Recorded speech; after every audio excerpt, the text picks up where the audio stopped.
Hi, welcome to Midwest Magic Cleaning. My name is John C. And this week we're doing my favorite type of house to clean because this is not what I typically do on the channel. It's not hoarding disorder. There's no outlying trauma here. There are some cases of ADHD in the household, multiple cases. There's at least one case of autism, but this is just a family of 5 who's super busy, 3 kids, a mom, a dad, and they just outright got behind. The parents work like crazy. The kids are active because they're kids, and they can just use a reset. And that's what we're going to do. We're going to clean up the kitchen, the dining room, and the living room, and we're going to do a little bit more than clean because this place has an issue that I think a lot of people go through, which is, do I have too much clutter or do I have a space problem? Now, oftentimes those things are interlaced. They're interconnected. They're intergalactic. That's not a description that fits this scenario, but it was kind of fun to say, intergalactic. Now I'm going to have that song stuck in my head. Anyway, they could in fact use a good round of decluttering. Like if we went crazy in here, we could get rid of 50% of the things they own and the house would be much more open. However, most of the stuff in here is actually useful and used. So we actually threw very little away. Now, when you first look at these shelves, your first thought might be, hey, that's way too much cooking stuff. There's too many pots and pans. Nobody will ever use that many. Your second thought might be, holy crap, I'm awesome. I have the upper arms of a god. Now, the second thought doesn't matter much, but the first thought is in an average everyday house, if you just got two people living there, you're probably right. This is too much stuff. However, this is a family that does cook. They cook for 5 people, and they do use all the stuff that's down here. There's nothing wasted. There's not anything that really is duplicated too much, and they keep up with the dishes really well. Every time we went over there, the dishes were done. The problem is it's a matter of space and how these are stacked. So what I'm going to do is I'm going to pull all this stuff out until we have nothing but cabinet space left. Jason, off camera, is going to wash each one of these with just a homemade all-purpose cleaner. It's just basically alcohol, water, and a couple drops of dish soap. He's going to wipe these down just to get the dust and any bacteria off of them. I'm going to wipe down the shelves with Mr. Clean's Clean Freak. You can use whatever you want. That's just the one that I like the best. I'm not sponsored by him, so suck it. And then we're going to put everything back utilizing, I don't know if people call it this or not, but I call it the Russian nesting doll method, where if I'm going to put 5 bowls back, I'm going to take the biggest bowl and put it on bottom. Then I'm going to start stacking bowls inside of that in descending order so that instead of having multiple piles of bowls everywhere, you have all the bowls inside of bowls, and it takes up so much less space. The other thing I'm going to do is I'm going to stack flat to thick whenever it comes to things like baking stuff, baking dishes. I'm going to put all the cookie sheets together. Again, biggest one on bottom, followed by the smaller, then smaller, then smaller. Then I can stack baking dishes on top of that, the thicker ones. And I'm going to stack all those together Russian doll style. I'll do the same with pots, pans, your mom. And by the time we're done with this, it sincerely looks like we threw half of their cookware away, when in reality, we didn't throw anything away. We just stacked it better. And in houses like this, where it's not so much of a clutter problem as it is a space problem, the way that you stack your stuff makes all the difference in the world.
Once we're finished with that, I'm going to do the same exact thing with their open face shelving that's above the counters. When I'm doing stacked shelving like this, I typically take the things that are used the most and I put them on the bottom shelf so they're easily reachable. Then the middle shelf, I'll put things that are used but maybe not quite as often. And the top shelf is always reserved for things that they want to keep but they barely use. So in this case, I put all cups on the bottom shelf, I put all plates and bowls on the middle shelf, and the top shelf was just reserved for the extra stuff. Now, right behind us off camera, there are 2 sets of closed cabinets, so they actually have doors and stuff. I could have taken all the stuff out of those and put the glasses and the plates in those. The reason I didn't is because there are multiple cases of ADHD in the house, and that open shelving system works really well for them. And when you move things, it often takes them a really long time to get used to the moving. So they'll reach up for a bowl and the bowls aren't there and everything stops where they're trying to figure out where those things are and why they're not in the regular place that they are always at. So I kept the same sort of system that they had before, except we just stacked it a little bit better and a little bit more organized. That way, they don't have to adjust themselves to my organization. I adjust my organization to their lifestyle. Now, the downside to this really common problem of is it clutter or is it a storage problem is that the solution in most cases boils down to one of 2 things. It's either 1, get rid of a whole bunch of stuff that you own in order to fit it in your house, or 2, buy a bigger house with more storage options. And in 99% of the cases, option 1 is going to fit most people. It's going to be looking around and saying, okay, I have way too many groceries. Let's not buy any more groceries until we eat at least half of the stuff that we have. Or we've got way too many toys in this house. Let's make it a project with the kids. Let's tell them we want to gift a whole bunch of other kids with cool stuff. Let's find out what you don't play with anymore and let's put it all in a box and we'll give it to the Goodwill or a local church or the local kid factory. I don't know where kids come from. Or it's just a case of recognizing when you're shopping for deals a little bit too much and saying, well, I could get this gigantic box of paper towels and save myself $2 overall. Or I can get one that's half the size because we really don't have like the storage space to store a gigantic Sam's Club package of paper towels. But if you're in a position where you can't choose either one of those options of either get rid of half your stuff or buy a bigger house, then the method that I use is what you're seeing here, where I'm going to pull everything off of every surface, clean the stuff that goes back on the surfaces as it passes through my hands so that you know everything's clean when it goes back, and just stack them better. And that's what we're doing with each section of this kitchen. You'll notice that I'm doing these in quadrants. First, I'm going to do the shelving units with all the cookware. Then I do the open face shelves with the glasses and plates. Then I want to move over to the sink. Jason's going to do the dishes. Then I move over to the right of the sink and get that part done. Now, there are some things in this house that we didn't do. I didn't do the top of the stove, and it needs it. I needed to soak it down with oven cleaner and get all the old burnt stuff off. But we're more concentrated on the organization and creating space where there was no space before in this cleanup. So that just had to wait until later. Also, when we get done with the kitchen specifically, it's still going to look like it has way too much stuff. And it kind of does, but again, it's all used. It's useful stuff that they actually use every day. I said use a lot there. And I think that's a common problem that people who watch this channel have. It's like, well, I can't just get rid of half my stuff. Is there a way that I can make it fit better? Yeah, sure there is. There's, what we're doing here. But anyway, it's going to look like it's still super cluttered. And that's fine. It's just organized a little bit better. And that's all they really wanted out of this, especially in the kitchen. Now, when we get to the dining room and the living room, that's one of those magical transformations that looks crazy different when we get it all done.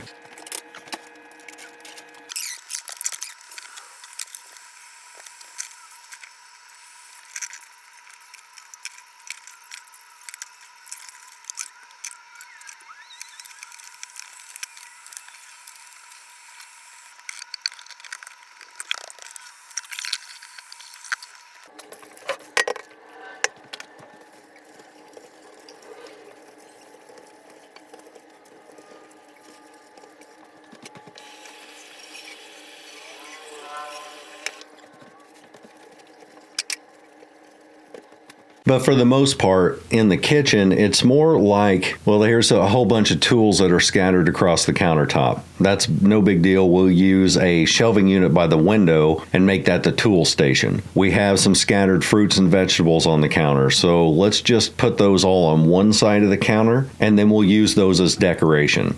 There was an old ice machine that didn't work, and they were cool with us getting rid of that, and that by itself freed up like quite a bit of space on the left-hand side. There were a few plates that they bought because one of the kids is autistic, and they thought it would be a good texture thing for the kid, but she just didn't like them, so they're like, yeah, you can get rid of those things too. And that's why I like doing houses like this. Had I asked them, I'm positive they would have said, you can get rid of whatever you need to get rid of, or they could have came in there with me and we could have looked around at all the stuff and said, keep or toss, keep or toss, keep or toss, and then we could just get rid of a bunch of stuff.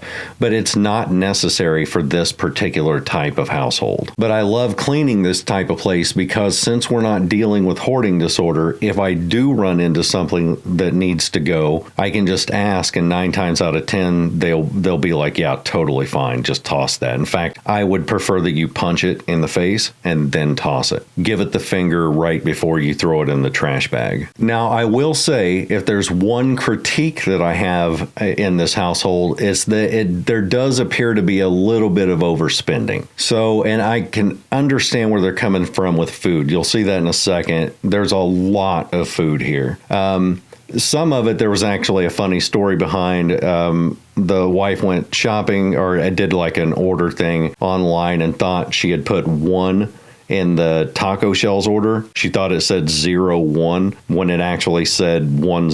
So she got 10 gigantic things of taco shells. So now they are taco rich, or at least taco shell rich. But if I had a suggestion where the food is concerned, I wouldn't buy a single item of groceries at all for maybe a month, or at least a couple of weeks, enough to thin down at least half of what they have, if not 3/4 of what they have. And that by itself will free up a massive amount of space in their kitchen. Now, sometimes that's not the case. I don't know their financial situation, but I've been in this position before, and I've known lots of people in this position where they have EBT or SNAP, and they will go get all their food all at once, this massive amount of food. And when you buy in bulk, you usually get better deals. So you, instead of buying 1 5-pound bag of sugar, you'll buy 3. And instead of getting a small thing of paper towels, you will get double the amount that you need in one of those massive Sam's Club type of packages. Instead of 1 box of cereal, they'll get 10. And again, I've been there before in my youth. I've had to do it myself. And one of the reasons that happens is because the food may be paid for by the government, but the gas is not. And so, especially if you live in the Midwest and you're driving 30 miles to the nearest store or the nearest Walmart, you only really want to make that trip once, as little as possible. Go there once, get all your stuff, bring it back to the house, and then you're set for the next month. Again, I don't know if that's the position they're in. I haven't talked to them about their finances or anything like that. I know both parents work really hard, but I'm saying that that's the position I see a lot of people in, and the position that I've been in before. So I understand how overbuying on food and stuff like that happens. But I don't think that this is a case of compulsive spending. There's no real evidence in the house that tells me that there's a problem with their spending. I just think that maybe they're in the weeds right now and they're way overbought on groceries, and they could dial that back by about half. And it would not only save them money in the long run, but it would also save them just a massive amount of space. This again is open face shelving, and that's great because for people with ADHD, they can at a glance tell what's what and where it's at and all that. What I do is I designate shelves for different types of food. So I'm going to pull everything off and hand it to Jason. Jason is going to put this wherever he can put it. And then once the shelving is clear, I'm going to start putting things back in categories. The top shelf I dedicated to things like sugar, flour, and extra baking type of stuff. The second shelf I used for things that come in boxes, and it's mostly going to be pasta, 875,000 taco shells. I'm not making fun of them. I counted them. That's how many there were. And rice, and then odds and ends things like cornbread. The third shelf is dedicated mostly to canned goods, and then I even put those in an organizational pattern like all the soup is going to go over here, all the green beans and corn and vegetables will be here. I'll make a section for tuna and chicken. Sauces and dressing will be in its own group. The next shelf down I use for things like bread, bagels, crackers, ramen, and like breading and things like that for cooking. And then the bottom shelf was already being used for bags and Tupperware, so I just stacked all the Tupperware that was small inside a big Tupperware type of tub, and that by itself freed up about half the space of the bottom shelf. So suck it.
There was a second set of shelves just like the first one we did, and that one was mainly used for snacks, cereal, and baking.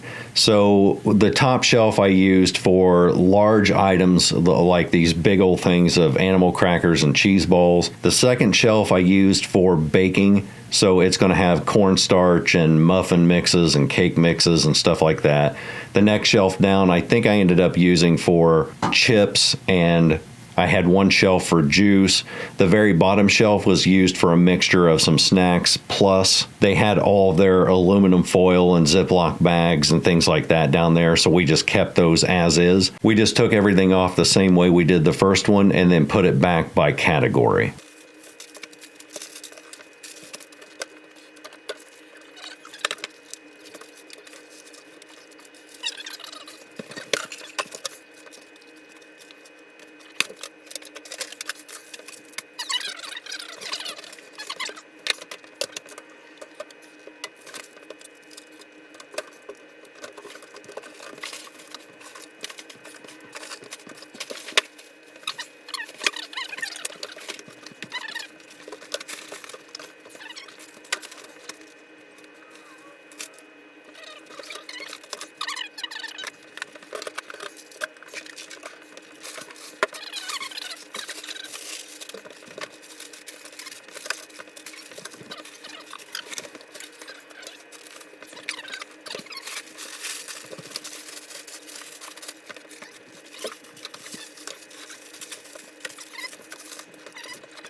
The only thing left after that was to wipe down the fridge, the microwave, a little popcorn machine that they had. We swept the floor, and then we came back the next day to start putting some things together, and that's one of my favorite things about this particular clean.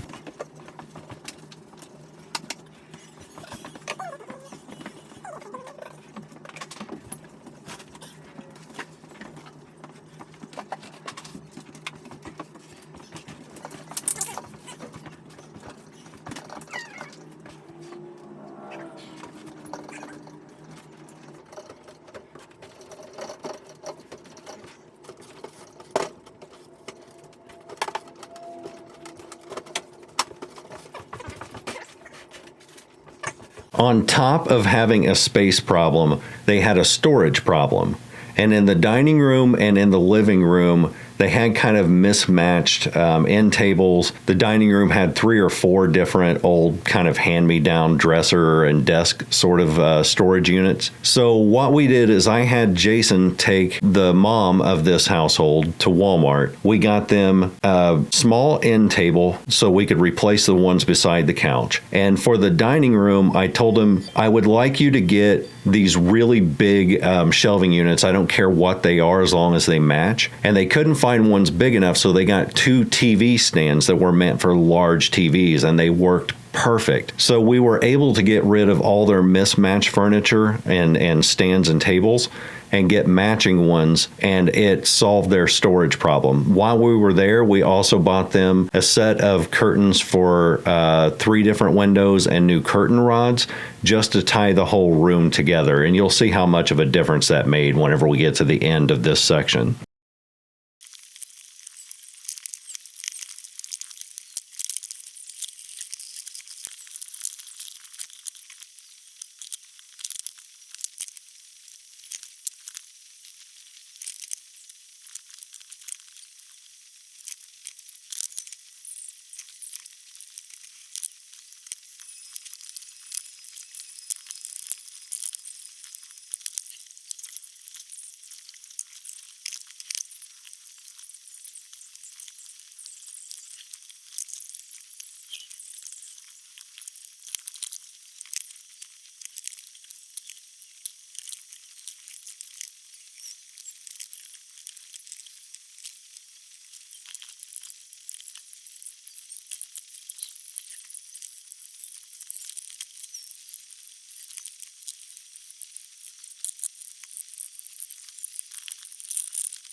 Once we got that stuff put together, the hard part was actually getting all the stuff out of the way enough, like the stuff in the room, getting it out of the way enough to get the new stands in, because they did take up a lot of space. And this is kind of it's not a paradox, but it's kind of the irony of the situation where we're going to be removing 3 smaller tables or desks or whatever you want to call them that they were using for storage. We're going to put in 2 much larger pieces of furniture, and strangely, it takes up less space. And I think it's because the old ones were kind of jutting out into the room, and you couldn't really put 2 of them side by side, so they had to be put in weird spots. Whereas these TV stands that we put together are all just one big rectangle that we could bookend the room on. And those 2 stands held about 2 to 3 times more than the original storage that they had in the room. So we were able to put away so much stuff. And by the time we were done putting away things in the TV stand, not only did we still have room to put more stuff in them, but it made the room look twice as big as what it was. But in order to get them in there, we had to kind of shuffle things around and scoot things from this room to another room. And I guess that's the warning I want to give people. When you're doing this, it's always going to look worse before it looks better, because you're taking the clutter and the misstacked stuff and you're taking it off of the surfaces that it was cluttering, and you're putting it in a giant pile elsewhere, anywhere you can find room. And that's going to make the room look so much messier. You just have to have patience and trust the process that by the time you're done, it will look much, much better than it did before you started.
Now, one of the things that I kind of harp on with people is if you're looking at a room like this or a whole house like this, and you're thinking, I don't know where to start, I'm motivated, I want to get it done, but it's so much work. What I do personally is I never think about it as cleaning things or doing a chore. I always look at a room as if I'm remodeling it or I'm redecorating it. When you go into a room and you come in with a mindset of I'm going to redecorate this and beautify it and make it look pretty, you're accessing the creative part of your brain instead of the work mode part of your brain.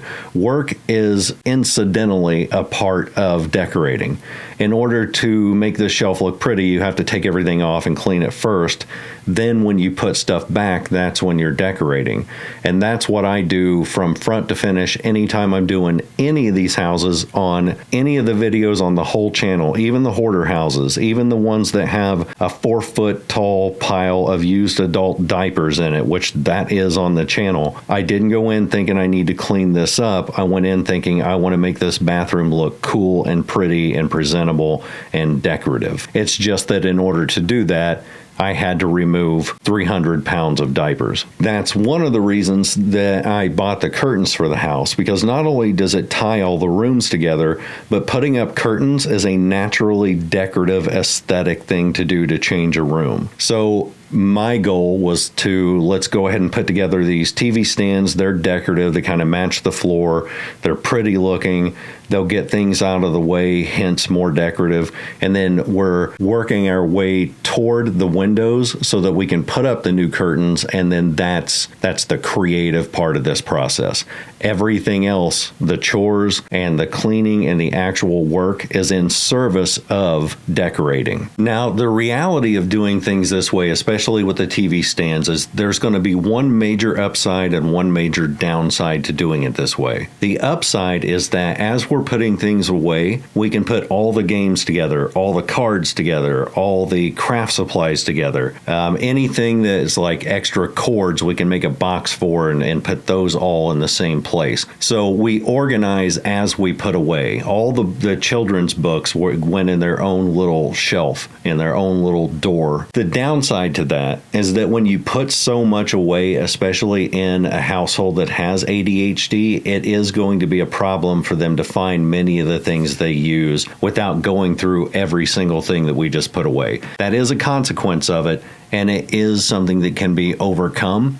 But it will be an annoyance for the family when they go to find stuff that they normally use. When they find where their board games are, then it won't be as big of a problem. They can get used to, that's the board game place. However, if you have a bunch of stuff that you're putting away, it's very hard to keep it all organized via category without just shoving a ton of stuff all in the cubby holes. So you may have something that you use all the time, and me thinking that it's something that's not used very often, I may have put it in the far back reaches of the cabinet and then put a bunch of books in front of it. That's kind of annoying for the people because now they've got to pull out all the books, get to the thing that I stuffed back there in the back, and that is a consequence of doing things this way. But overall, the general idea is the more that's out of sight, the less cluttered a room feels, and it makes the room much, much bigger psychologically and even visually. It makes it so much bigger because there's not a bunch of stuff out in the middle of the room taking things over. When they went in there after we got done with the main part of the dining room cleanup, it almost shocked them because they could hear an echo when they talked, and they weren't used to that. That actually can present a problem for some people. It feels so empty that it's echoey, and especially an autistic person, it may kind of give them the heebie-jeebies. I don't even know if that's a word that's still used anymore, but I used it, so there. One of the ways you can get rid of that echoey sound is put pictures on the wall. They absorb sound, and they don't allow the sound to bounce around as much. Curtains do the same thing, but the more things you have on the wall, the less echoey a room will be. So if you're starting out on your own, if you're like a college kid who's getting out for the first time, put stuff on your walls. If you think your house sounds or your apartment sounds empty and it sounds creepy and you can't figure out why, it's because you need more sound absorption.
The living room was the last room we did in this house, and she told us that if we had any ideas on how to make it feel more homey, we could rearrange the furniture any way we want. They happen to be in a situation where their TV is on one wall. It's really the only place they can put their TV. They've got an odd archway that is kind of annoying. The wife hated the archway, because it would look so much better if just that whole wall was gone. But the arch makes it difficult to hang things on the walls, to put the TV in a different spot and all that. So one of the reasons that one of the love seats is cockeyed or diagonal is because the TV is placed in a way that it's like a 20-degree angle. So the other couch, in order to not view the TV from the side, has to be tilted. We didn't fix that. We told them one of the ways they can get rid of that problem is if they just swap the two love seats around. That way they can sit in the love seat that they are used to sitting in with the drink holders and all that stuff, but they would be directly facing the TV instead of to the side. They didn't really think about that, which is cool, because I think a lot of people don't think of a room as a function. They think of it as the room where you're going to be and everything, but they don't think of it as a physically functioning entity. I don't know if it's because of my autism or if it's because of just the way my brain is made up, but I look at every room as a function. But we did make it feel a little bit more homey in there, because they had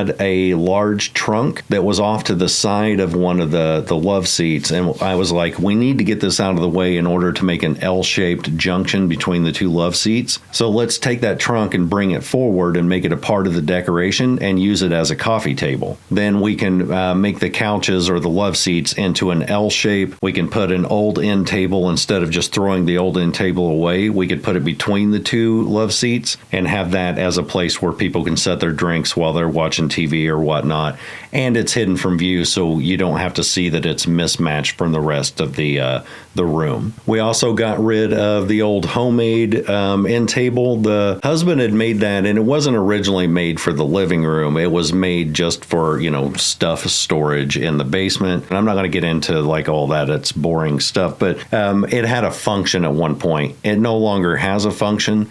So that's why we bought them a new end table, and we can get rid of the old end table. And it just makes the room look so much bigger, because the room doesn't start at the doorway with furniture and go clear to the wall anymore. There's room when you walk in the door, and that by itself visually makes the room so much bigger, because you're not shoved right up against an end table the second you open the door and enter the house. So it's picking up all the trash, getting rid of that, getting rid of the old furniture, getting rid of any of the extra clutter. And what we did was, the husband sits on this one side of a couch, and that's kind of his little nesting area.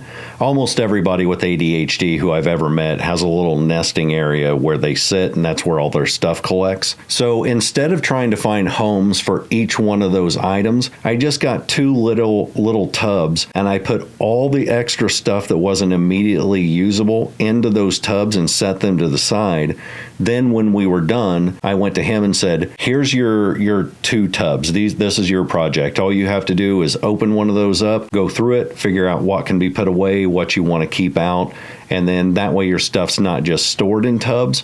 That's a big thing with people with ADHD. They're not a big fan of just taking all their crap and throwing it into tubs. And he actually told us that. He said, I don't want my stuff put into a bunch of tubs, and I totally get that. So instead of just doing this out of spite and saying, hey, I know you didn't want us to put your stuff in tubs, so I put all your stuff in tubs, suck it. Instead of that, I said, this is just a temporary storage area. Once you go through all this, it'll no longer be in tubs. You can do whatever you want with the leftover tubs, and then your stuff will be put where it needs to go. Then he spin kicked me right in the neck, and then I yelled profanities at his kidney. That's just how guys express affection. I can't explain it. If you're not a guy, you don't know. There are a few places in this room that we did not get clean, and that was just we ran out of time, and we were so exhausted by the time we got done with this, because for those of you who have been around the channel for a while, you know I've had a pretty major back injury. I'm finally almost over it, but for the past month, I've barely been able to do anything, so I was just straight up out of shape. So after 6 hours of working on the dining room and putting together those stands and then doing the living room, I was having trouble even walking just from being that sore. So the things that I wanted to get done that I didn't get done was I wanted to clean up and organize a computer desk. There's an area below the TV that we kind of stacked games and did a quick brush up of that area, but I really wanted to take everything out of that and clean it. There's a shelf that is beside the second love seat, the one that's closer to the camera. I really wanted to take all the stuff off there and redo it. And there's a pile of stuff beside the main love seat that's the one closest to the door. I wanted to pull all that out and put it in a more proper place, because just getting that out of the corner by itself would be enough to make the room look 30% bigger than what it is now. Again, we didn't have time to do it. We were too exhausted, but that's minor things that the family can do on their own because they're not physically disabled. They are able-bodied, able-minded. They're just busy. And so at some point they can look at that stuff and say, you know what, let's go ahead and put this in the basement, or let's do something with it or get rid of it or whatever, just to get it out of the living room. That by itself will make an immense amount of difference, because when you look back to that area, it will be open rather than closing those couches in on each other. The visual clutter of that stuff being there visually connects both couches together, whereas if it's not there, it makes it more open and makes the room look a couple feet bigger than it actually is. If you've stuck around this long, 1, thank you, and 2, what's wrong with you? And 3, if you haven't subscribed yet, that is my biggest goal for the channel, is I want the gold plaque. You get that at 1 million subscribers. And the last time I looked, we were at 747,000 subscribers, so we're actually almost 3/4 of the way there. It's the biggest thing you can do to help the channel. I do all these cleanings for free, and the YouTube ads and the subscriber count, all that stuff adds up, and that's what gives me the money in order to pay for things like this, because it's not just a case of me cleaning for free, it's also the supplies, the gas. I drove 35 miles to do this one. I bought the 2 TV stands and the end table and all the curtains and the curtain rods and stuff like that. That's all possible because you guys watch the videos and you guys subscribe to the channel. So that's the biggest thing you can do to help us out and to make sure we continue doing what we're doing. Once I hit 1 million subscribers, I will never ask a person to subscribe again until we get to 10 million. Then I'll be like, hey man, we're approaching 10 million. The world is not real, because there's no world in which this channel deserves 10 million subscribers. But the million we can do. And once we hit it, I'll shut up about it. Next week, we have a massive project to do. It's a basement in which the owner even describes himself as a hoarder, or at least has hoarding tendencies. But it's a functional thing where he used to be a contractor and he had a bunch of equipment for his contracting business. He had a bunch of scraps. He had a bunch of usable wood and drywall and just all kinds of stuff that you need for a contracting business. The business is, I don't believe, a thing anymore, but he's still got all this stuff. And when I went down there, it's hard to walk through, and it's going to take us at least a week to do it, if not 2, but it should be a massive transformation, and I can't wait to do it. That's coming up next week. The other news is that after 2.5 years, I have finally gotten the shop done to start selling the products that I use on this channel. So all the ultrafine microfiber cloths that I've been talking about for years, microfibers, specialty dusting equipment, just all kinds of stuff. The shop is set up and ready to sell. All we have to do is package them, send them off to the warehouse, and they're ready. I will let you know the second that's ready, because people have been waiting for 2.5 years for me to start this thing, and it's finally going to become a reality, probably within the next couple weeks. If you don't care about anything like that, then I said nothing. Ignore what I just said. I am not starting a shop. You're starting a shop. Your mom's starting a shop. Anyway, for those of you who are members, I will see you this Wednesday. For everybody else, I'll see you next weekend. Later.